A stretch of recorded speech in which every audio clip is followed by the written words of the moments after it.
La semaine a été marquée par des événements politiques et sportifs notamment en Afrique.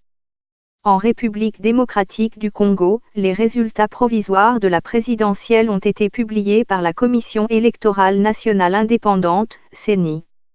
L'opposant Félix Tshisekedi a été déclaré vainqueur de la présidentielle devant ses deux principaux opposants, Emmanuel Shadari Ramazani, dauphin du président sortant Joseph Kabila, et Martin Fayulu, opposant soutenu entre autres par l'ancien vice-président et chef de guerre Jean-Pierre Bemba et l'ancien gouverneur de la province du Katanga et ancien allié de Joseph Kabila, Moïse Katumbi.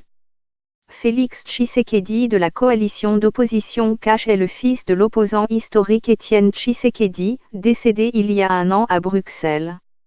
Les partisans de l'UDPS, Union pour la démocratie et le progrès social, ont donc vu cette victoire à la présidentielle, résultat provisoire, comme le couronnement d'une lutte de plus de 40 ans.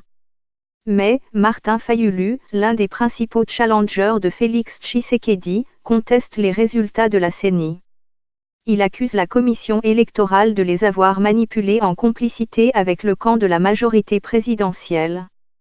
Martin Fayulu estime avoir remporté la présidentielle avec 60% des voix.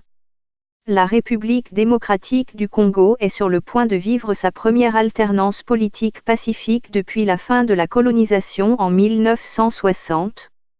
Joseph Kabila, voir affiche sur la photo, quittera le pouvoir après avoir dirigé le pays durant 17 ans, si les résultats provisoires de la CENI sont confirmés par la Cour constitutionnelle. Une tentative de coup d'État est survenue en début de semaine au Gabon. 5 jeunes soldats ont tenté de s'emparer du pouvoir pour restaurer la démocratie pendant que le président Ali Bongo, victime d'un accident vasculaire cérébral, se fait soigner depuis plusieurs mois à l'étranger. Selon le gouvernement gabonais, le putsch a été déjoué et la situation est sous contrôle.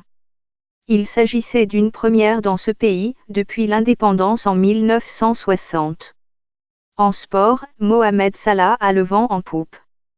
L'Égyptien a remporté le Ballon d'Or africain, un prix remis à Dakar au Sénégal. La star du football est sociétaire du club anglais de Liverpool.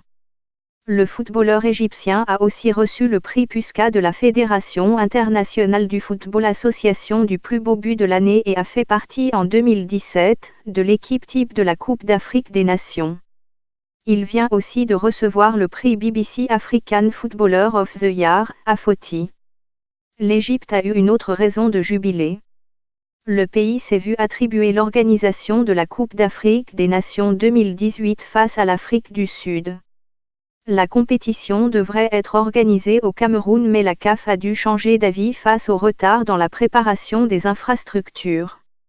L'Afrique du Sud aussi a été honorée à Dakar avec le prix de Ballon d'Or féminin africain reçu par Thembik Jatlana. La footballeuse a aussi remporté le prix du meilleur but de l'année.